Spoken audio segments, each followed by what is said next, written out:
हर रोज एक नई कहानी देखने के लिए चैनल को सब्सक्राइब करें और बेल आइकन दबाना ना भूलें। पार्वती अपने घर के सामने वाले घर में अपनी बड़ी बहू मीना और मझली बहू रीमा के पास जाती है और उन्हें समझाते हुए बोलती है, अरे मेरी बहुओं, तुम तो मेरी बात को समझो। मैं तुम दोनों से मांग ही क्या रही हूँ, बस इतना ही तो बोल रही हूँ कि अभी तुम घर में गृह प्रवेश नहीं कर सकती हो। लेकिन माँ जी, मेरी शादी को आज 1 साल हो गया है, फिर भी मैंने अभी तक अपना ससुराल ढंग से नहीं देखा और अब भी आप मना कर रही हो। अब क्या मैं अपने बच्चों के साथ ही गृह प्रवेश होगा मेरा? और नहीं तो क्या, यहाँ आपकी 2 बहुएं आ चुकी हैं, वो आपके सामने वाले घर में किराए पर ही रह रही हैं। लेकिन आप हो क्या हमारा गृह प्रवेश करवा ही नहीं रही हो? आपको अपनी बहुएं घर में अच्छी नहीं लगती क्या?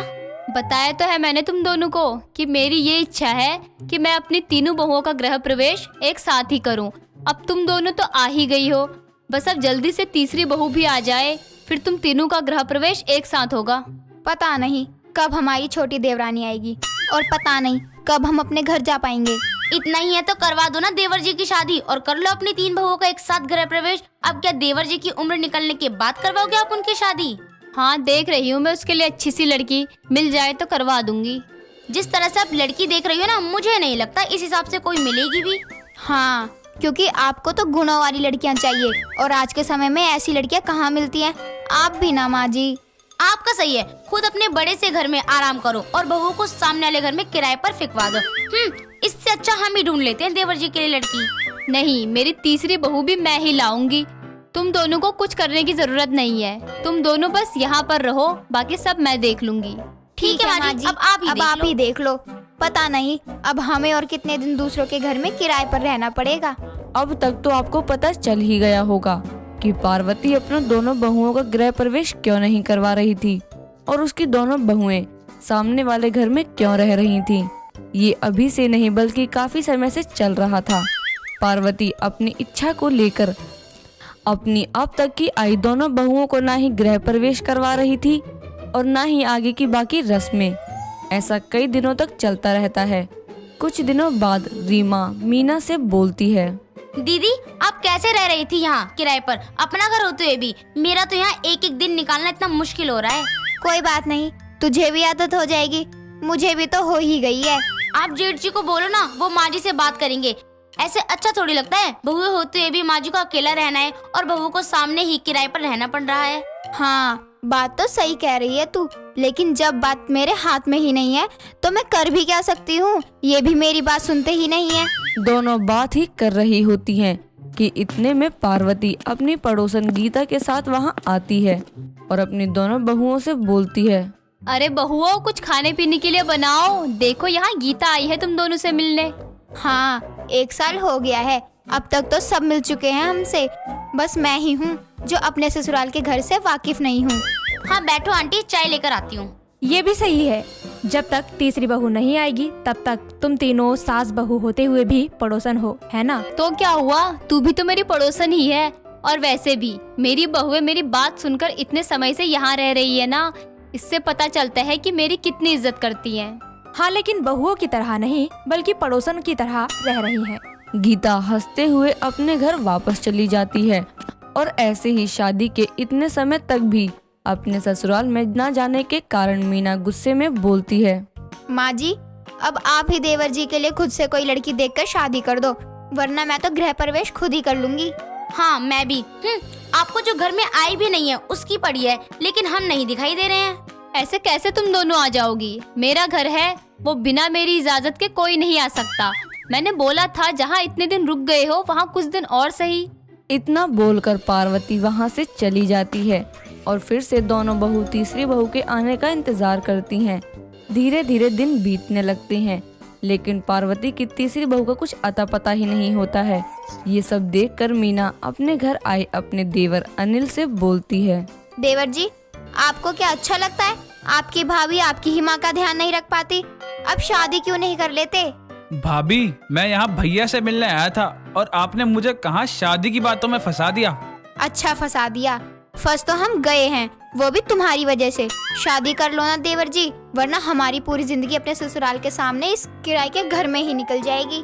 भाभी थोड़ा सब्र तो रखो, समय आने दो, मैं कर लूंगा शादी। आपके सब्र के चक्कर में हमें अपने घर से दूर रहना पड़ता है। दोनों बात ही कर रहे होते हैं कि वहाँ रीमा भी आ जाती है और वो भी अनिल से बोलती है। हाँ देवर जी, जेठानी जी सही बोल रही हैं। शादी कर लो और हमें भी मुक्त करो इस किराए के घर से। और कब तक हमें यहाँ रहना पड़ेगा? सुन लिया? अपनी दोनों भाभीियों के बारे में थोड़ा तो सोचो देवर जी।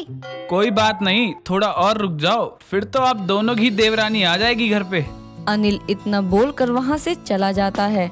अनिल शादी करने से इसलिए मना कर रहा होता है क्योंकि वो पहले से ही एक विधि नाम की लड़की से बहुत प्यार करता है और विधि भी उसे प्यार करती है। अब अपनी भाभीियों की बात सुनकर अनिल उनके घर से सीधा विधि के पास जाता है और बोलता है, विधि, मेरे घर वाले तो मेरी शादी के पीछे पड़े हैं, चलो ना हम शादी कर लेते हैं। मेरा इस दुनिया में कोई नहीं है, तुम्हारे घर वाले क्या मुझे अपनाएंगे? तुम क्यों परेशान हो रही हो? मैं हूँ तो सही तुम्हारे साथ, और क्या चाहिए तुम्हें? और वैसे भी तुम्हें देखकर ना मेरी भाभी अब बहुत खुश हो जाएंगी। ठीक है, लेकिन हम मंदिर में शादी कर लेते हैं। बाद में अगर कोई बोलेगा तो सबको दिखाने के लिए पार्टी दे देना तुम। ठीक है। अनिल विधि से मंदिर में शादी कर लेता है और शादी करने के बाद वो विधि को सीधा अपने घर लेकर चला आता है, जहाँ वो अंदर आकर अपनी माँ को बुलाता है और उनसे बोलता है, माँ, ये मेरी पत्नी है विधि, मैंने इससे शादी कर ली है। हे भगवान, क्या किया तूने? जिस बहू के आने का इंतजार मुझे इतनी बेसब्री से था वो आ भी गई और खबर तक नहीं हुई मुझे। और बेटा, तुझे शादी करनी ही थी तो कम से कम एक बार मुझे बता तो देता। ऐसे करके ले आया और खुद ही गृह प्रवेश भी करवा दिया। ये सारी बात मीना और रीमा को भी पता चलती है और वो जल्दी से पार्वती के घर में आ रही होती हैं। पहले मीना आती है और उसे देखकर पार्वती उसको रोकते हुए बोलती है, बहू रुक जा, वहीं अभी घर में मत आना, रुक वहीं। मीना पार्वती की बात को सुनकर भी अनसुना करके जल्दबाजी में घर के अंदर आ जाती है और उसे देखकर रीमा भी उसके पीछे पीछे घर के अंदर आ जाती है। तीनों को घर में देखकर पार्वती अपने सर पर हाथ रखकर बोलती है, ये क्या किया तुम तीनों ने? मेरी एक ही इच्छा थी कि तुम तीन बहुओं का गृह प्रवेश एक साथ हो, लेकिन तुम तीनों तो खुद ही अपना गृह प्रवेश करके आ गई। माँ जी, अब हम दोनों से पहले आपकी छोटी बहू ही आ गई, तो आपकी इच्छा तो वहीं पर खत्म हो गई थी ना।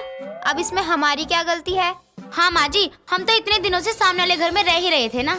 माँ जी, लेकिन मुझे कुछ पता नहीं था कि आप तीनों बहुओं का गृह प्रवेश साथ में करवाना चाहती हैं। मुझे पता होता तो मैं बाहर ही रुक जाती। पार्वती तीनों के आने से वैसे ही आधे सदमे में जा रही थी कि इतने में पार्वती का बड़ा बेटा हेमंत आता है और वो तीनों बहुओं की बात सुनने के बाद बोलता है, माँ, इसमें परेशान होने वाली क्या बात है? आप तो यही चाहती थी ना, आपकी तीनों बहुओं का गृह प्रवेश एक साथ हो। हाँ, एक यही तो इच्छा थी मेरी, वो भी पूरी नहीं हुई। वही तो हुआ है। अब आप ही देखो ना, आपकी बहुएं आगे पीछे ही सही लेकिन एक साथ ही आई है, तो बात तो वही हुई ना। हाँ माँ जी। हाँ माँ, भैया सही तो बोल रहे हैं। हाँ, मैं भी तेरी बात से पूरी तरह सहमत हूँ, लेकिन अब तीनों बहुओं का मैं एक साथ गृह प्रवेश करूंगी अपने हिसाब से। ठीक है माँ जी, जैसा आप कहें।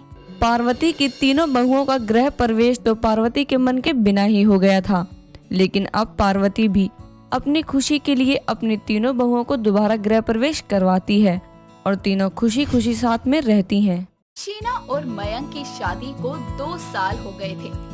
शीना काफी मॉडर्न थी, लेकिन उसकी एक खराब आदत थी कि वो कंजूस थी। हर चीज में उसे बचत ही सोचती थी।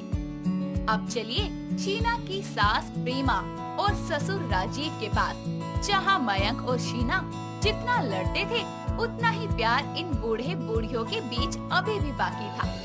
ऐसे ही एक दिन शाम को मयंक सबके लिए आइसक्रीम लाकर कहता है, माँ पापा मैं आ गया। शीना जल्दी से सबके लिए आइसक्रीम बाउल और स्पून ले आओ, मैं सबकी पसंदीदा आइसक्रीम लेकर आया हूँ। मतलब मेरे लिए बादाम वाली और अपने पापा की पिस्ते वाली लाया होगा जरूर। हाँ पापा, अरे शीना आओ ना, तुम्हारे लिए भी लाया हूँ। अरे यार तो गई, बार बार क्यों बोल रहे हो? अरे ये क्या, हम 4 जने और तुम बस 2 ही स्पून और बाउल्स लाई हो, क्यों? हाँ, अभी ढेर सारे बर्तन तो मैं मांज कर आई हूँ, अब ये और बर्तन गंदे करेंगे, फिर मैं इनकी आइसक्रीम के बर्तन भी मांजती फिरूं। मम्मी जी, आप और पापा जी एक में खा लीजिए, मैं और मयंक एक कटोरी में खा लेंगे। अरे वाह बहू, ये तो बहुत अच्छा आइडिया है और इससे हम दोनों का प्यार और भी बढ़ जाएगा और तुम दोनों का भी, क्यों है ना प्रेमा? अरे राजीव, आप भी पागल है क्या? बच्चे हैं। अरे बहू का तो लिहाज रखिए। अरे आइसक्रीम पिघल रही है मयंक, इसमें कर दो सबके लिए। अरे तुम नहीं कर सकती क्या? मैं भी तो थक कर आया हूँ। अरे तो मैं भी तो काम करती हूँ। शीना की बात सुनकर मयंक ही बाउल में आइसक्रीम निकालता है, जिसके बाद सभी एक स्पून से एक दूसरे को खिलाते हैं। वहीं खाना खाने के बाद जब प्रेमा उठती है तो वो गिरने ही वाली होती है।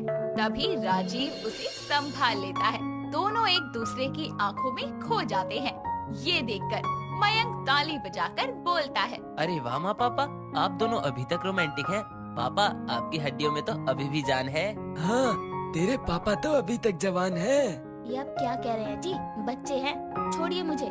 चलो जाओ सब, रात हो गई है, सो जाओ। ऐसे ही एक शाम प्रेमा का जी बहुत घबरा रहा था। तभी वो नींबू चाट लेती है और उसे थोड़ा ठीक लगता है, लेकिन कुछ देर बाद उसे उल्टी आती है, जिसके बाद उसकी तबीयत खराब होते देख राजीव बोलता है, अरे तुम्हारी अचानक से तबीयत ऐसे क्यों हो गई? उल्टा पुल्टा कुछ खा तो नहीं लिया? अरे नहीं जी, पता नहीं क्या हो रहा है, कल से जी मचल रहा है मेरा। आप डॉक्टर के पास ले चलिए जरा। हाँ चलो चलो। राजीव शीना को बोलकर अपनी पत्नी को डॉक्टर के पास लेकर जाता है, जहां डॉक्टर उसका चेकअप करते हैं और कुछ देर बाद डॉक्टर उन्हें रिपोर्ट्स बता देते हैं, जिस बात को सुनकर वो शॉक हो जाते हैं और हॉस्पिटल से निकलकर बाहर एक बेंच पर जाकर बैठ जाते हैं। आखिर ऐसी क्या बात होगी, जानने के लिए प्रेमा से ही सुन लेते हैं। सब तुम्हारी गलती है। अरे तुम्हें खुद पर कंट्रोल नहीं होता क्या? अब क्या मुंह दिखाऊंगी मैं घर जाकर बच्चों को? ऊपर से उस दिन तुमने भी कहा था कि तुम अभी तक जवान हो, हड्डियों में जान है तुम्हारे। अरे प्रेमा, मुझे बिल्कुल भी नहीं पता था कि ऐसा हो जाएगा। तुम तो रहने ही दो, गुस्सा आ रहा है मुझे तुम पर। अरे जिस उम्र में हमें पोते पोते को खिलाना चाहिए, उस उम्र में तुमने मुझे माँ बना दिया। अपने 23 साल के बेटे के लिए एक छोटा भाई या बहन लाने वाली हूँ। सुनने में ही इतना अजीब लग रहा है। अब मेरा मन ही नहीं कर रहा घर जाने का। क्या करूँ राजीव, हमें ये बच्चा नहीं चाहिए। इससे अच्छा तो मैं। पागल हो क्या प्रेमा? मानता हूँ कि गलती हो गई मुझसे, लेकिन भूल कर भी ऐसा दोबारा मत सोचना। पता है ना, डॉक्टर ने कहा है कि तुम बच्चा अबॉर्ट नहीं करा सकती। इससे तुम्हारी जान को भी खतरा हो सकता है। अजी तो मैं क्या बोलूं, सब क्या सोचेंगे? 50 की उम्र में दादी बनने की जगह माँ बनने जा रही हूँ फिर से। सब मोहल्ले की औरतें मजाक उड़ाएंगी कि शीना की सास 50 में गर्भवती हो गई। कोई बात नहीं, तुम इस हालत में टेंशन मत लो। हम घर जाकर बच्चों को बता देंगे ये बात। ये बोलकर राजीव प्रेमा को थोड़ा सहारा देकर शांत करवाता है और उसे समझाता है, जिसके बाद घर जाकर जब मयंक पूछता है तो राजीव और प्रेमा दोनों उसे सब कुछ बता देते हैं, जिसे सुनकर शीना और मयंक शॉक हो जाते हैं और कहते हैं, क्या माँ जी, आपका दिमाग तो खराब नहीं हो गया? अरे ये क्या कह रही हैं? अरे अगर मैंने आपको नन्ना मुन्ना लाकर नहीं दिया तो आप खुद करने निकल गई। अरे माँ जी, आसपास के लोग सुनेंगे तो क्या सोचेंगे, क्या कहेंगे? पापा, आपने क्यों किया ऐसा? देख बेटा, तू ऐसे गुस्सा मत कर। अपनी माँ की हालत को भी समझ। और हमने ये जानबूझकर नहीं किया, बस गलती से हो गया। और तुझे बता दिया है, ये नन्ना मेहमान हमें लाना ही होगा। वाह, अब और खर्चा बढ़ गया मयंक तुम्हारा। माँ जी को जिस उम्र में मेरा ख्याल रखना चाहिए था, अब मैं उस उम्र में उनका ख्याल रखूंगी। बस शीना, बहुत हो गया। अब तुम और नहीं बोलोगी। अब जो है सो है। मेरी माँ का ख्याल तुम्हें रखना है। अब कोई ताना नहीं दोगी किसी को भी। भूलो मत, माँ की तबीयत ठीक नहीं है। उनके लिए बादाम वाला दूध बना कर दो उन्हें। जाओ। जा रही हूँ। थैंक यू बेटा। कोई बात नहीं पापा, मैं आप दोनों के साथ हूँ। शीना उसे कंजूसी के साथ आधा ग्लास दूध देती है। जैसे ही मयंक आंखें दिखाता है तो वो ग्लास को फुल भरकर अपनी सास को लाके देती है। 4 महीने बीत जाते हैं, लेकिन शीना की सास का ख्याल रखने में कंजूसी अभी भी जारी रहती है।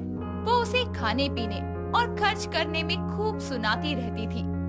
ऐसे ही एक सुबह के समय राजीव प्रेमा के लिए काजू बादाम लेकर आता है और मयंक के साथ काम पर निकल जाता है। सोफे पर बैठी प्रेमा शीना को आवाज लगाकर बोलती है, शीना, अरे शीना बहू, तेरे पिताजी मेरे लिए काजू बादाम लाए थे, जरा दे मुझे खाने को। इसके पिताजी हमारे बच्चे की ताकत के लिए और उसके अच्छे स्वास्थ्य के लिए देकर गए थे। अरे शीना बहू, लाना जरा। बहू के टाइम पर ये बच्चा पैदा कर रही है। मैं आधी कटोरी काजू बादाम ले आती हूँ और इनको 7-8 काजू बादाम दे देती हूँ, ये ठीक रहेगी। शीना अपनी सास को वो काजू बादाम ला कर देती है, जिन्हें देखकर प्रेमा बोलती है, बहू तेरे पिताजी देकर गए हैं, इतने से क्या होगा?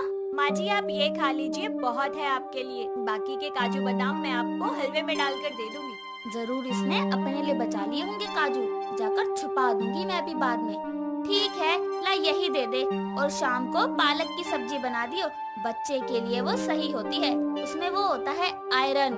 नहीं माँ जी, आज मुझे शाही पनीर खाना है तो मैं वही बनाऊंगी, आपके लिए कल बना दूंगी। ठीक है, बना ले। अपनी बहू की कंजूसी सहते सहते उसे 9 महीने पूरे हो जाते हैं। अचानक से प्रेमा को लेबर पेन शुरू होता है और प्रेमा चिल्लाते हुए कहती है, अरे शीना बहू, बेटा अपने पापा और डॉक्टर को फोन कर दे और हॉस्पिटल ले चल जल्दी। अरे माँ जी आप टेंशन मत लो, आपने तो पहले जमाने में भी दाइमा से ही करवाई थी ना अपनी डिलीवरी, तो मैंने इस बार भी आपके लिए 3 दाइमा बुलवा दी है आपकी डिलीवरी के लिए। आप फिक्र मत कीजिए, हमारा हॉस्पिटल का खर्चा भी बच जाएगा। 1-1.5 लाख खर्च हो जाता नहीं तो हमारा। बहू तू पागल हो गई है क्या? ये पहले होता था, कहीं मेरे बच्चे को कुछ हो गया तो तू हॉस्पिटल ले चल। शीना अपनी सास की एक नहीं सुनती और दाई माँ को बुलाकर जैसे ही कमरा बंद करती है तो उसका बेटा मयंक वहाँ आ जाता है और ये देखकर कहता है, शीना ये क्या बदतमीजी है, माँ के साथ तुम ऐसे कैसे कर सकती हो? माँ की हालत दाई माँ से करवाने वाली नहीं है, ऐसे में उनको हॉस्पिटल की फैसिलिटीज चाहिए, ना कि ये। मुझे तुमसे ऐसी उम्मीद नहीं थी, इतना कंजूस बना, छी। और आप सब प्लीज जाइए, मैं अपनी माँ को हॉस्पिटल लेकर जा रहा हूँ। मयंक बेटा जल्दी ले चल, बहुत दर्द हो रहा है। हाँ माँ, मैं आपको लेकर जाऊँगा, फिक्र मत करो। ये बोलकर मयंक तुरंत अपनी माँ को लेकर हॉस्पिटल जाता है। डॉक्टर उसे एडमिट कर लेते हैं और राजीव भी वहाँ आ जाता है। वार्ड के बाहर मयंक शीना को बहुत सुनाता है और उसकी कंजूसी की वजह से उसे बहुत डांट पड़ती है। तभी शीना बेहोश हो जाती है, जहाँ डॉक्टर उसका चेकअप करके बताते हैं कि वो माँ बनने वाली है। ये बात सुनकर मयंक का गुस्सा थोड़ा ठंडा हो जाता है और दूसरे डॉक्टर बाहर आकर बताते हैं कि प्रेमा ने लड़की को जन्म दिया है। ये सुनकर सब खुशियाँ मनाते हैं और शीना अपनी सास से माफी मांग लेती है। अगले 9 महीने बीत जाने के बाद शीना एक प्यारे से बेटे को जन्म देती है और सब घर में छोटे बच्चों के साथ खेलने लगते हैं। दोस्तों अगर आपको ये कहानी पसंद आई तो इसे लाइक करें, शेयर करें और कमेंट करके बताएं कि कहानी में आपको सबसे अच्छा क्या लगा।